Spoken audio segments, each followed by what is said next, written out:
All right. Well, thank you all so much for being here. And Sanjay, I can't wait for this conversation. I really appreciate you being here as well. So we have a lot of students in the room. So I'd love for you to start by telling us a little bit about your time at MSU. What was your experience like as a student, and what's been the biggest influence on your career? Laurel, thank you very much for having me here. First of all, before we get to any questions, I wanted to say thank you very much to everybody who's come out here. It's really an honor and a privilege to be at the Broad College of Business. I went to school here from 97 to 99. And every single time that I come back here, I come back with a sense of gratitude of what I've learned here and where this education took me in my life from where I was. We'll get to the question, we'll get to that. But I wanted to say, let's start with go green. Go white. There you go, let's go. We're all Spartans here. Make sure, is your mic on, Sanjay? It is Let's make on. sure. Oh, it should be on. Can you hear him back there? Can you hear I me? just want to make sure. Okay, good. Then we're good. Sorry, just want to make right. sure.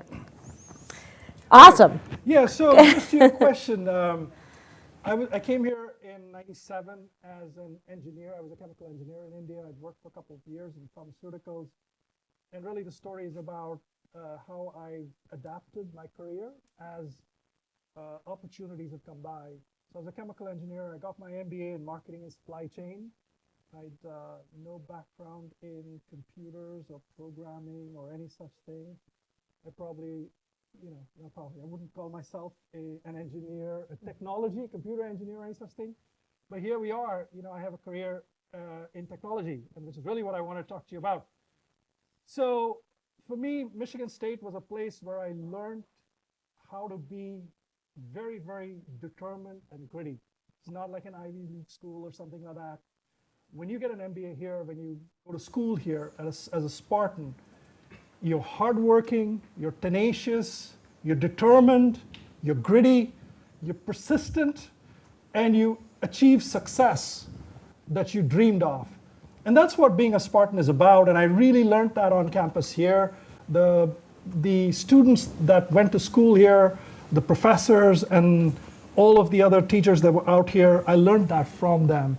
And that was something that was incredible for me, and that's really what I took from Michigan State in terms of background, in terms of personality, in terms of character development. From there, from Michigan State, I went on to a career in consulting. I went to Deloitte Consulting. And one thing that I learned there was very important was you have to learn fast. You always have to learn faster than your customer, faster than your client, and that comes with curiosity. You really have to have that curiosity, no matter what segment you're in, what industry you're in, what your major is. You need to have that curiosity to understand and learn. And when you go to any meeting in life ever about any topic, you want to be researched and know it better than the people that you're going to meet. At least you try to. And that's going to help you. That one piece of advice will help you as you go through your career. Every conversation between two people, there's a perception that gets created. And if you come in ready, so anyway, that whole, consulting really taught me about learning, reading, researching, learning faster than anyone else, going into these companies and being a subject matter expert and helping to solve something. From there, I went on to a career in banking. So I really switched gears and I worked in finance, if you will. And I did a variety of different roles at HSBC, both in the US and in Canada. I lived in the US, but I worked for a business, for HSBC's businesses in London. So I've done a lot of international work as well.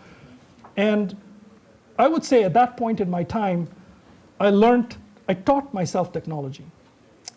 I understood analytics, I understood finance, I understood business, I understood marketing, but I taught myself technology because I could see technology emerging. And through that time, I never, ever presented myself as someone who was just a marketer. I always made it a point to say that I understood technology and I could play in a technology-driven world. And that stood me very well because after my career at HSBC, I went to Visa, So I used to run analytics for Visa, which is very technology driven. The whole company is technology driven. The analytics business is technology driven. We were using AI and machine learning back in 2011. And so I used to run analytics for Visa with about 165 some people based out of San Francisco for North America. That was another great learning experience where I was able to switch from a finance technology background into payments and technology.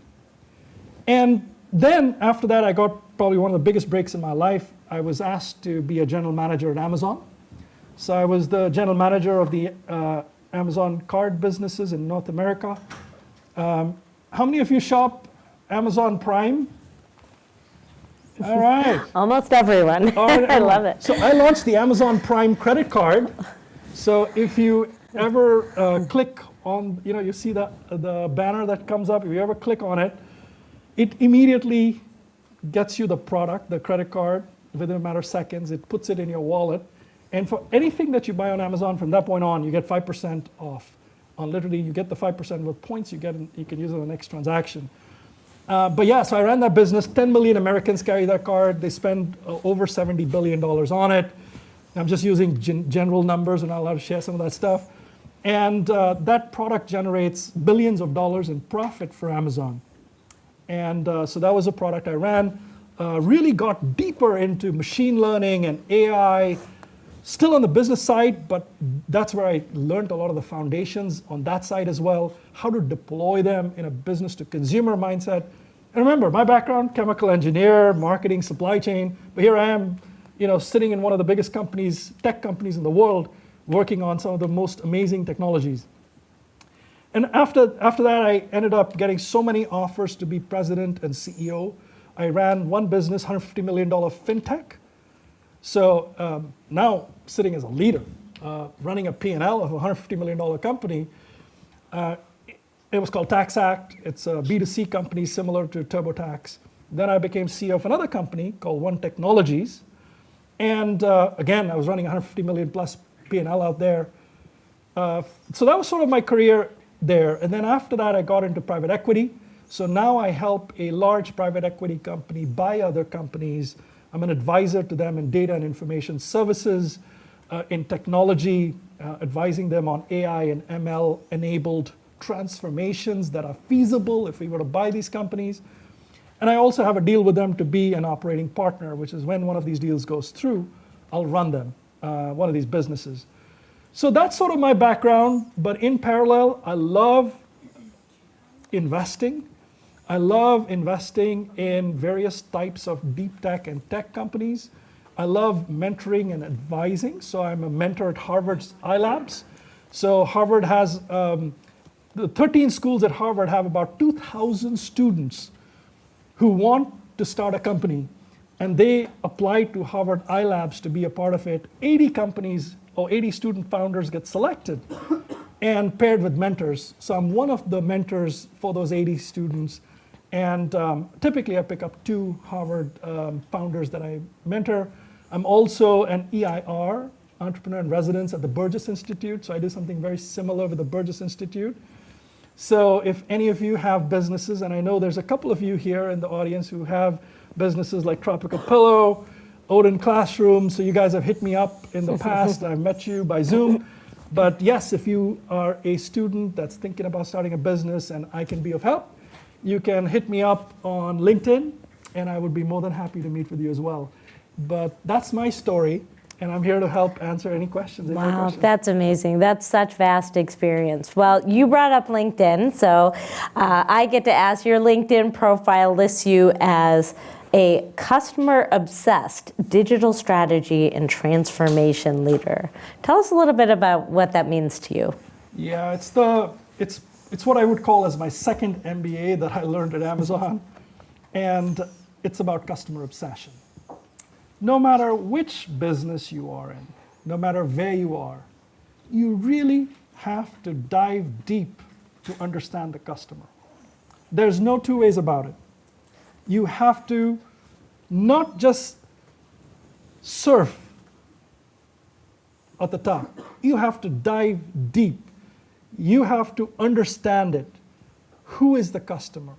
what is their problem? What specific part of that problem is the problem?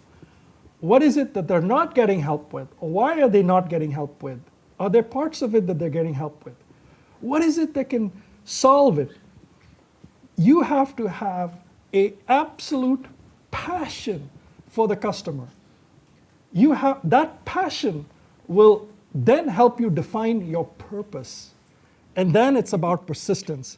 But working backwards from the customer, and Michigan State is a great school. They'll teach you a lot of different techniques on how to understand the customer, how to dive deep in the customer.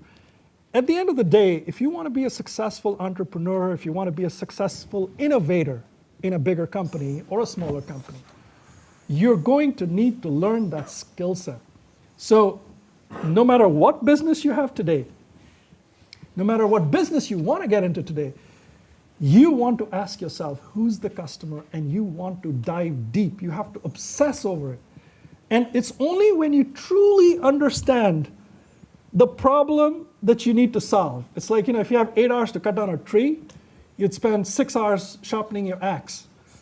You really need to have a very laser-sharp focus on who is the customer, what is the problem, what part of the problem needs to be solved, has not been solved, and only when you get to that will you be able to understand, you'll be able to get in the mind of the customer enough to understand what solution you can build that can solve the problem.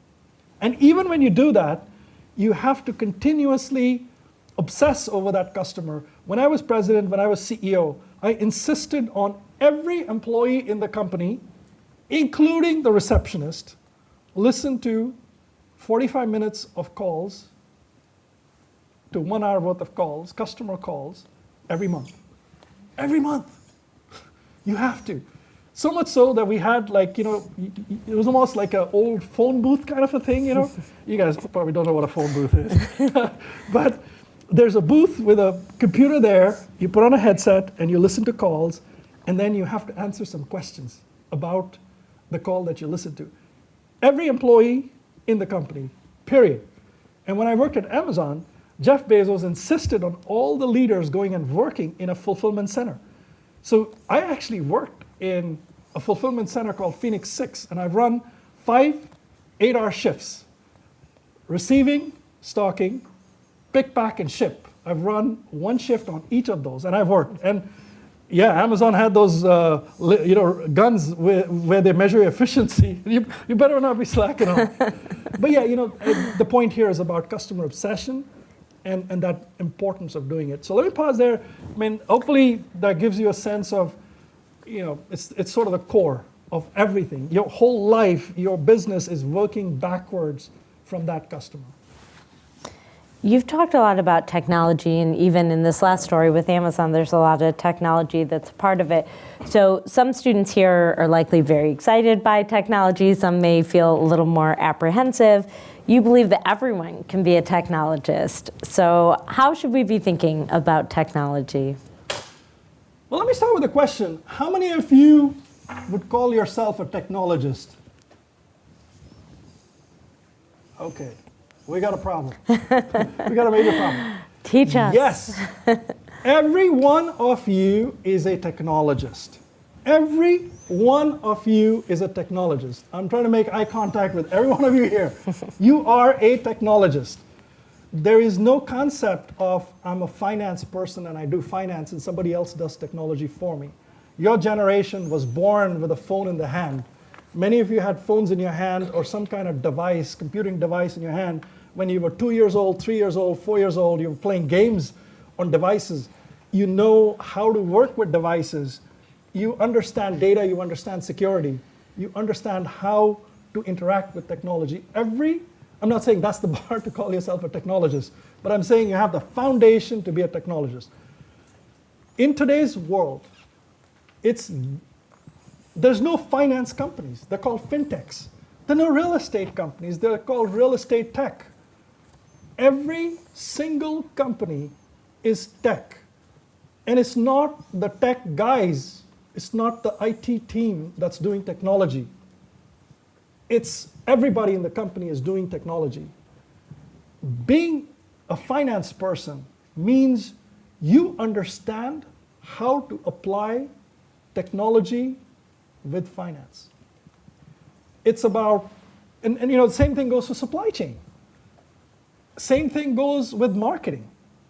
And my point to you here would be, no matter what your discipline is, whether you're marketing, whether you're finance, whether you're anything, there's data that your business gets. So what is the data that your business gets? Where does it come from? What systems are used to get you that data? None of this requires any kind of coding or any such thing. These are fundamental questions of technology. Who's the customer? What's the data? What are the ways? How multimodal is it? What are the ways in which you're getting the data? How much of it comes in through phones versus computers, or through chat versus various other kind of mechanisms? So you have to understand what's the data, where does it come from, what channels does it come from, where does it get stored, which systems are processing it? Is there any other data that gets bought for processing this data? What type of analysis happens on it? Obviously in finance you study all of that stuff. Then which systems are used to make decisions? Where does it get fed? Nobody's using calculators anymore. I mean, you call yourself a finance person if you were actually doing the math. But you don't do that math anymore. It's done by systems. So you really have to understand what are the finance softwares, what are the supply chain softwares, what are the marketing softwares. Then you have to understand what are the types of decisions that are made in those softwares. Now, at that point, you start understanding what are the gaps in the software. What is it that the software can't do that you want it to do? That's where you're really applying your technology background with your finance background or your supply chain background.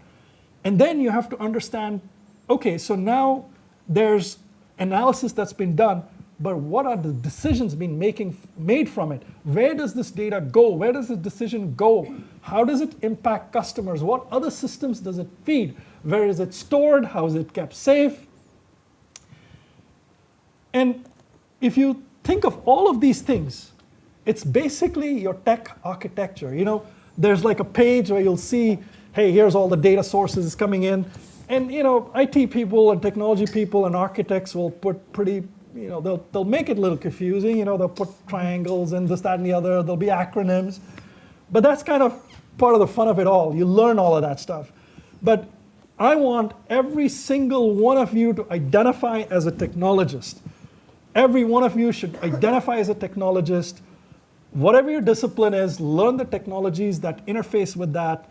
And when you present yourself to companies, whether it's for an internship, whether it's for a job, whether it's for a project, whether it's to put money, whether it's to invest money, whatever it is, you want to be someone who says, I am a technologist with a focus on finance. I'm a technologist with a focus on real estate.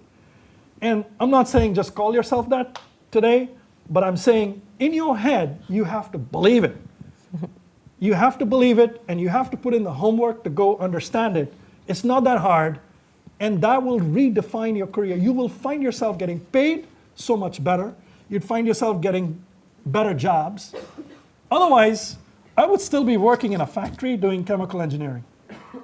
And to go from that background and a marketing and supply chain MBA into finance, into payments, technology, to go and actually run a fintech business where I was making decisions on why are you not on the cloud?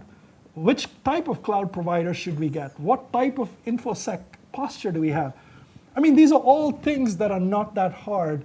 And I promise you, in your careers, you're going to need to make those decisions.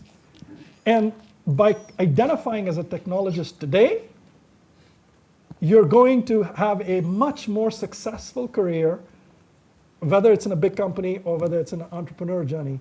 And you will become one of the finest innovators if you have that mindset. Let me pause there. I think I went on a little longer than No, we wanted I love there. it. I'm going to tell myself I'm a technologist professor. It's going to be my morning mantra. Yes. Ed tech is a real I like word. it. That's great. Innovation, another broad topic like technology. How do you think about innovation and how do you implement it in the businesses that you run today or the ones you have run? Yeah. Another topic that I'm very passionate about. I call myself a builder. I'm an innovator. Innovation is art, and you are the artist. Innovation is art, and you are the artist. Remember that. And the way it's a perfect segue to customer obsession. So when you're customer obsessed, you kind of learn, you get all the requirements that you're working backwards from. But then you're this artist with a blank canvas. It's literally, you're this artist, there's an easel, there's a big canvas out there. This beautiful canvas, it's blank. You're the artist, and you have a palette on your hand. You have to paint a picture with this palette. The picture you're painting is a customer solution. So what are these colors on the palette? It depends on who you are and what you're doing, but mobile, cloud, AR, VR, artificial intelligence, machine learning, these are all the blockchains. These are all the various digital marketing. These are all the various colors on a palette.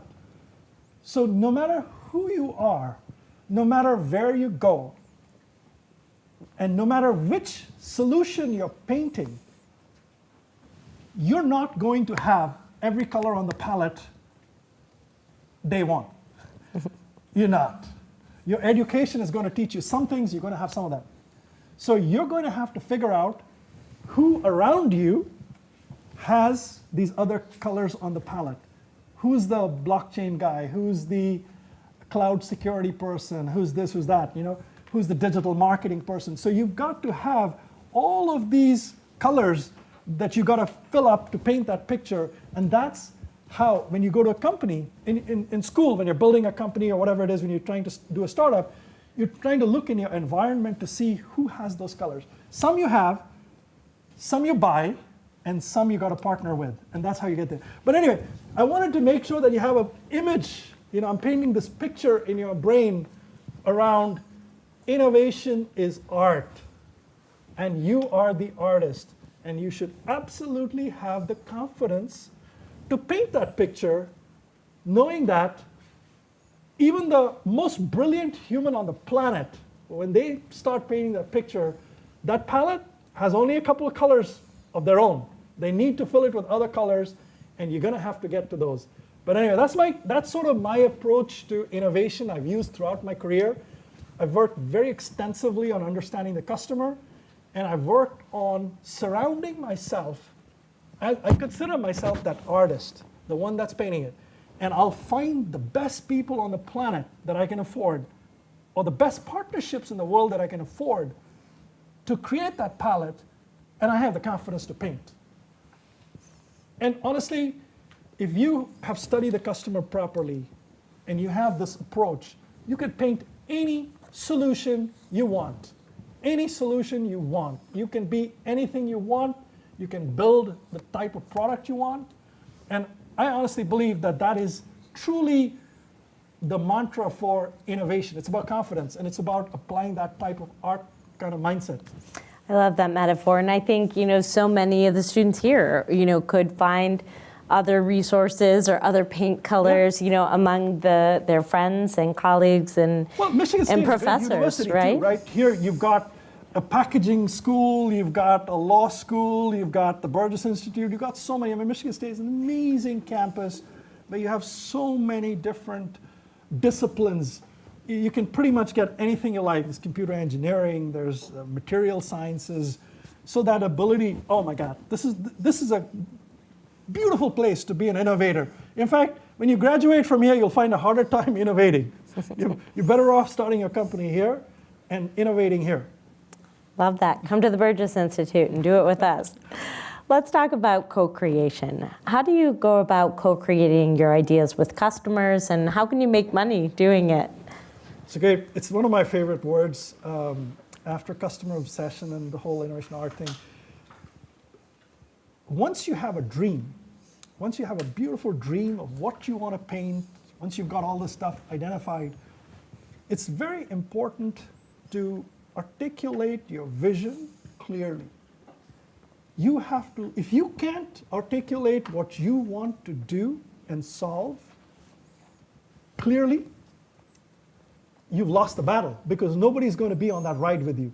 So co-creation is that ability for you to partner. None of us can create everything by ourselves. We need people to co-create with. Even if you pay somebody to work for you, the traditional thinking was, I'm the boss, I pay you, I know more than you, I'll tell you what to do, you do it. But that approach fails miserably. You have to treat everyone in your company, everyone in your circle, as someone you are co-creating with. That's what leadership is about. Leadership is about painting that vision. Once you've done all this homework, you have to paint a beautiful picture. When you speak those words, people have to see a painting. You know, it has to be colors in people's brain around what they're seeing. And then you have to give them that ability to co-create with you. Most successful startups have people that co-create. It's not where one guy is the leader and this, that, and the other. It's about working together. It's about creating together. It's about the respect you give to the other person, saying, we are co-creating. There's a part of it that comes from me, and there's a part of it that comes from you. Anyway, so that to me is co-creation. It's where talent comes into play. It's where articulating your vision comes into play. And co-creating also requires strength-based leadership. How many of you know what strength-based leadership is? Anybody?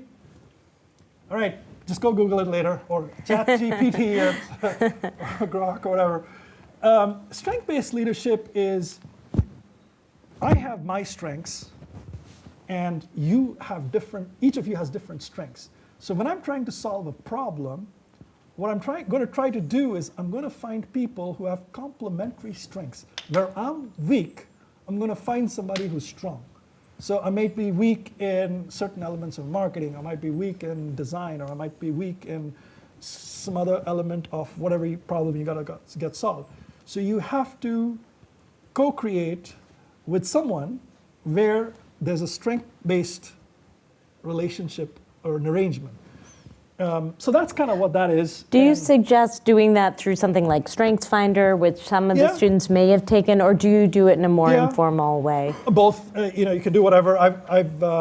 So Tom Rath and Barry Conchie have written a book on strength-based leadership. They have a StrengthsFinder. So everybody on the team takes that thing, and then you kind of find what your strength is. And there's other StrengthsFinders as well. Barry was a coach of mine for a few years. I've had the pleasure and privilege of learning from Barry on strength-based leadership. It's been very helpful as I built my teams in some of the most high-performance environments like Amazon and after that as well. But yeah, I mean, that's a key element of all of this. Yeah. Well, you've obviously had a lot of success throughout your career. What does success mean to you? Yeah, success, the definition of success may mean different things to different people. To some, it's an IPO. To entrepreneurs, it's an IPO. It feels like, oh, I took my company public. To some, it's about money. Hey, I made a lot of money. I wanted to be rich. I'm rich now. For some, it's about knowledge and learning. But honestly, for me personally, I would say that it's been a combination of impact, which is success to me is about what have you done. And so when I was at Amazon, the card that I built literally is in the hands of 10 million Americans who get 5% off on all their purchases on Amazon. And it all works in a friction-free manner. to me, that gave me a lot of satisfaction. It obviously led to a fair deal of wealth creation along the way, there and afterwards and stuff like that, which is great. I enjoy that. For me, success is also about giving back. So my wife and I, we've done a number of things where we've given some money back, to Michigan State to do different things, including this building, for other stuff related to experiential learning. We do some stuff in our communities as well with homeless, with teenage pregnancies, with a lot of other stuff. So we try to do a number of different types of things, because at the end of the day, you created all this wealth. When you go upstairs, you're not taking any of it. You got to leave it behind, so you might as well have an impact. So to me, that impact is important. And one piece of that impact for me is also about giving back to the place where I received extensively, which is Michigan State. My brother's also Spartan.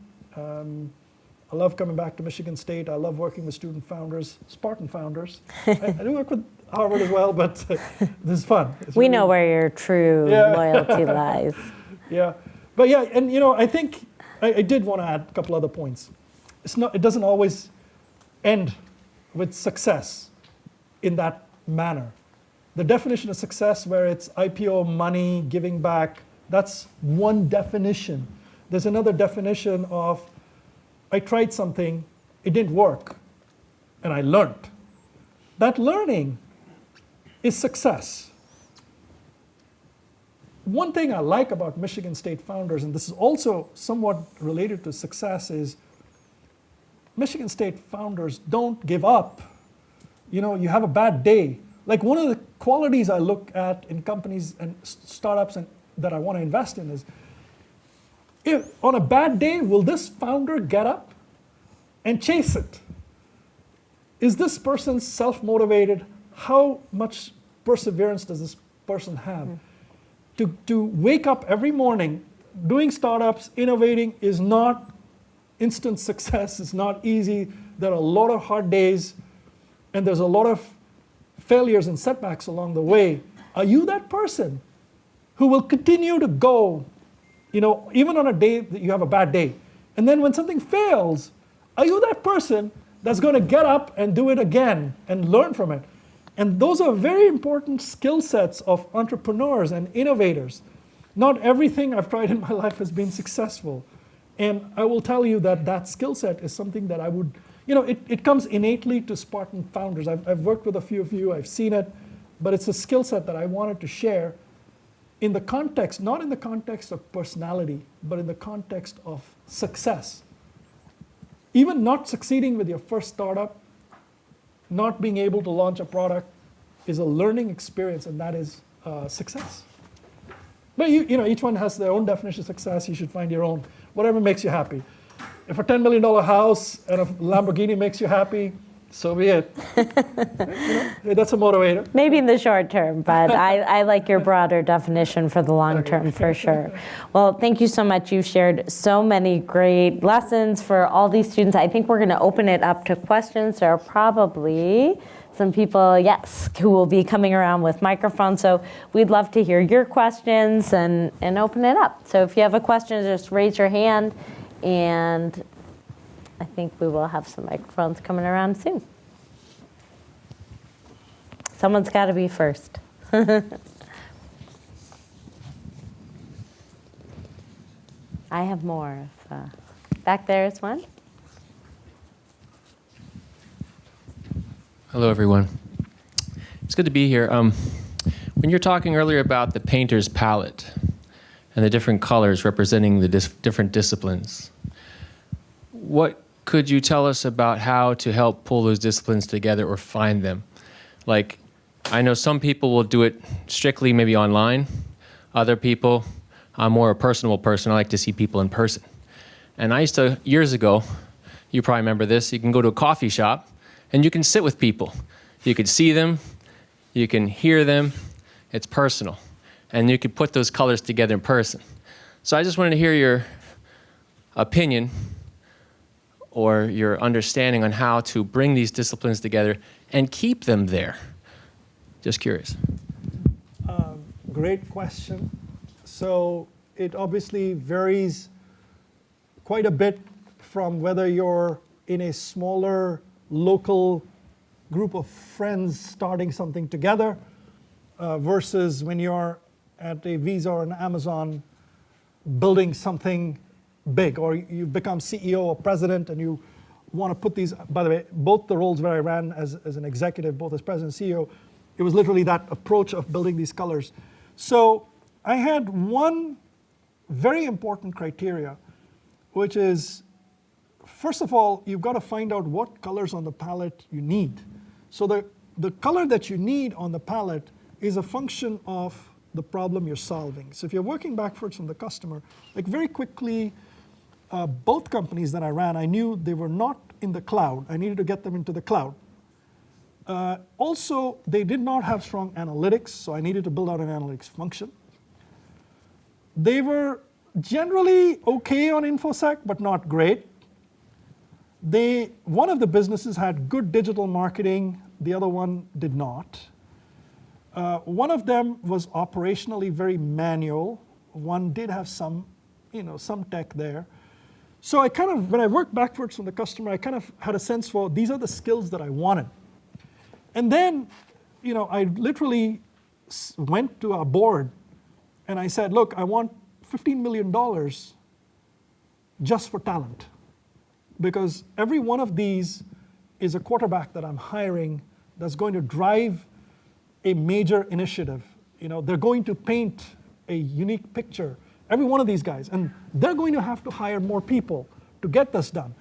So there's a very famous saying that A players hire A players and B players hire C players. So if you're the guy in charge, you've got this palette, and you've got to find the right colors. You've got to have the A players. The cost of B players is just too high. It's just way too high. They burn your time, they burn your money, they don't get it done. Then you got to hire somebody else. Then you got to start over. And oh, by the way, now they've hired all these C players, and that cost of replacing that is even worse. So you have to keep the bar very high. You've got to find the best person for the role. If you pay peanuts, you get monkeys. You've got to pay good money for good people, and you've got to find the right people. And I would say there's another people can be as tech savvy, as skilled as they can be. Character is very important. Ethics, very important. Personality, very important. So a large part of this picking the right color in people is about identifying the people that you hire that are high ethically and have a good personality to work with. Basically, when I interview somebody to hire, I'm not going to hire somebody that I cannot work for myself. When I hire somebody, the question I ask myself is, will I work for this person? And that answer has to be yes. And if it's not a yes, like if something were to go differently, I have to be able to work for this person. And anyway, so hopefully that answers your question a little bit about the bar and how do you get those colors. I love that. It's actually very fitting. It's Ethics Week here at Michigan State University. Very nice. So glad you could work that in. I agree. It's kind of interwoven in all that we've talked about. All right. How about another question? There's one right up here. Annie, you want to come around?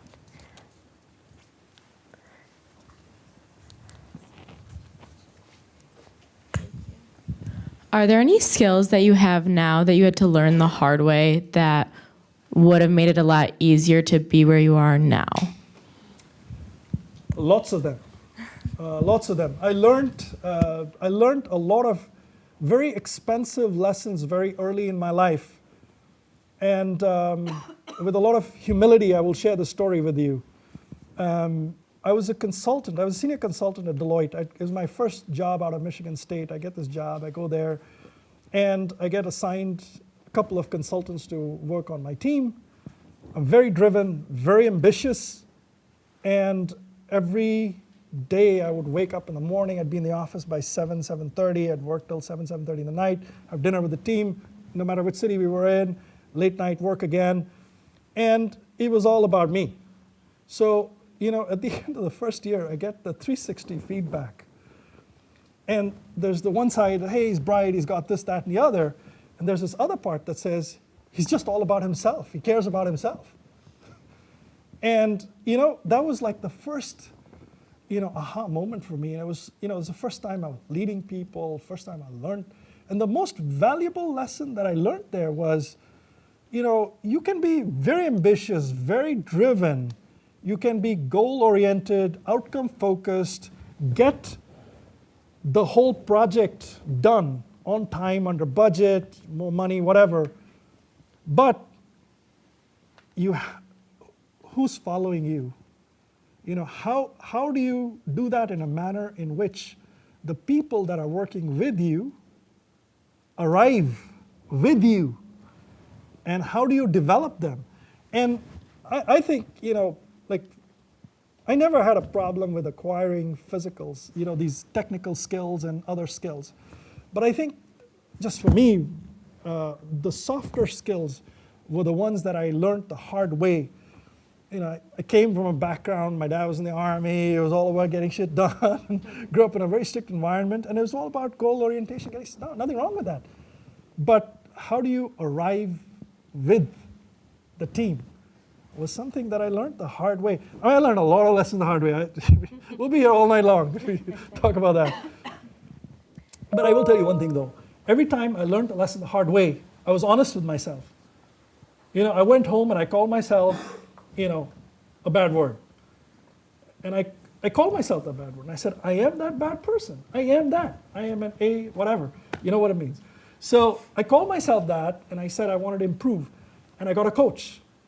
And every time in my career, I felt like I didn't get to where I wanted to get to, I took the time to understand where I failed, and I got myself a coach. So there's a guy, is another story, another soft skill. So growing up in India, it's always a long story before you get to the answer, right? There's always a story. Maybe it's cultural, maybe it's not. Let's not go there. But anyway, with me at least, you got a story before you got the answer. And it was a problem when I worked in Amazon. So when Jeff or his directs or anybody asks you a question, hey, tell me X, Y, and Z, it's yes, no, time, date, 3 things, 4 things, 5 things. It's like baseball. Make the points. If they have a question, they'll ask you. Otherwise, shut up, work. So that's a different style of communication in big tech. So I realized I was not equipped for it. Like my first couple of meetings were, not the smoothest. And so then I got myself a coach. I went back, I did my homework. So there was a guy called Dennis Matthews. He was Bill Gates' coach. He coached a number of people at Microsoft. He's a Stanford professor. And he had something called precision Q&A. When somebody asks you a question, how do you answer it? Yes, no, maybe, time, date. There are 3 things, 4 things, 5 things. And he taught me the skill where even if there's not 3 things in your head, and there's 2, you say 3 because while you're talking about the 2, the third will come to you. And then the whole precision, that's precision A. Precision Q is about when people are presenting to you, how do you structured questions, precise questions that you ask. I spent a lot of money. I used to fly from Seattle to LA to meet him for 2 hours, and he would teach me. I did a couple of those lessons, but it was very valuable for me. And then there's many other examples of those. But that's personal development, and you have to take it seriously. You have to be honest with yourself. Are there any books or podcasts or things that you enjoy that might be a little more accessible for this, for students now to start, anything you've really found valuable?